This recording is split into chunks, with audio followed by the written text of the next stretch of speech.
यह कहानी एक छोटे से गांव में रहने वाले शेरू नाम के कुत्ते की है। शेरू न सिर्फ अपनी खूबसूरती के लिए बल्कि अपनी चतुराई और वफादारी के लिए भी मशहूर था।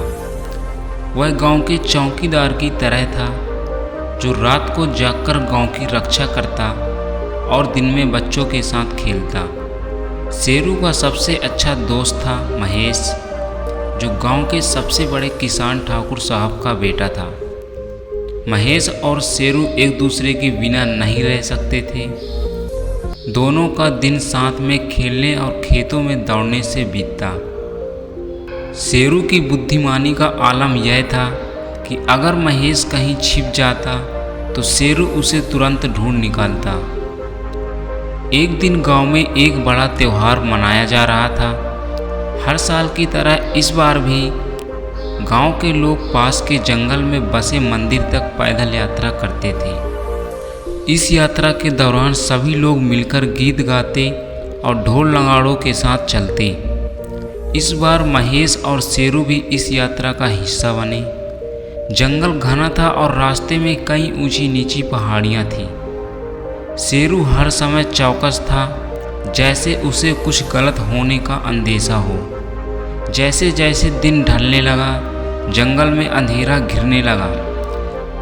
लोग अब मंदिर के करीब पहुंचने वाले थे, तभी अचानक एक तेज गर्जनाक आवाज़ आती है। यह गर्जना किसी आम जानवर की नहीं थी, यह एक खतरनाक बाघ की थी, जो शायद पास ही में था। सभी लोग डर से सहस गए। बाघ का सामना करने के लिए कोई तैयार नहीं था। भीड़ में भगदड़ मचने लगी, लोग इधर उधर भागने लगे। इसी दौरान महेश अपनी माँ बाप से बिछड़ गया। वह जंगल के एक घने हिस्से में जाकर छिप गया, लेकिन उसका डर बढ़ता जा रहा था। बाघ की गर्जना बार बार सुनाई दे रही थी और महेश पूरी तरह घबरा गया था।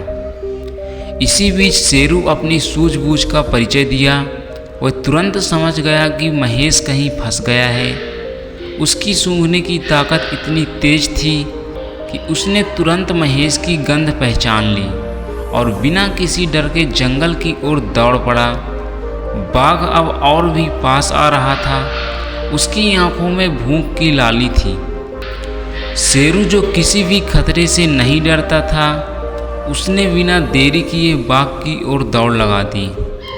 उसकी भौंकने की आवाज़ ने बाघ का ध्यान भटका दिया और वह महेश की तरफ बढ़ने की बजाय शेरू की ओर मुड़ गया। शेरू बाघ को चकमा देते हुए तेजी से इधर उधर दौड़ने लगा, ताकि बाघ का ध्यान सिर्फ उसी पर बना रहे।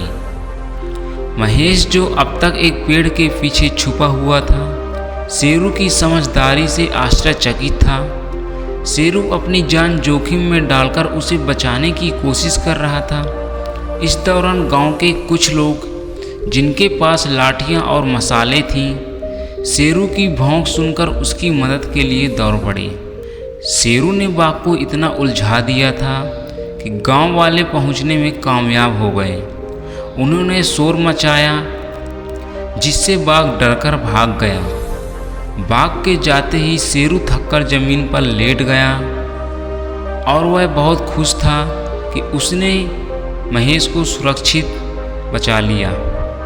महेश दौड़ता हुआ शेरू के पास आया और उसे गले से लगा लिया।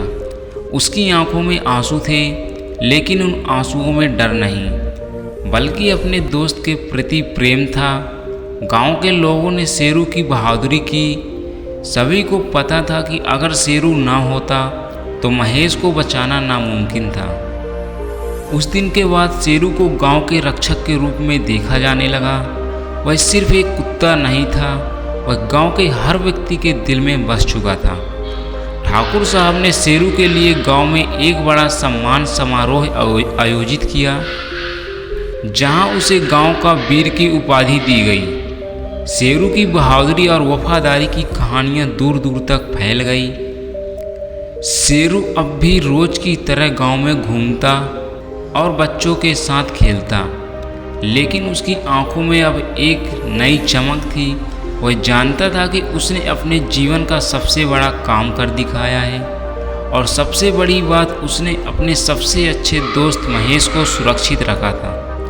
और इस तरह शेरू की कहानी सिर्फ एक बहादुर कुत्ते की नहीं, बल्कि सच्चे दोस्ती और निस्वार्थ प्रेम की मिसाल बन गई।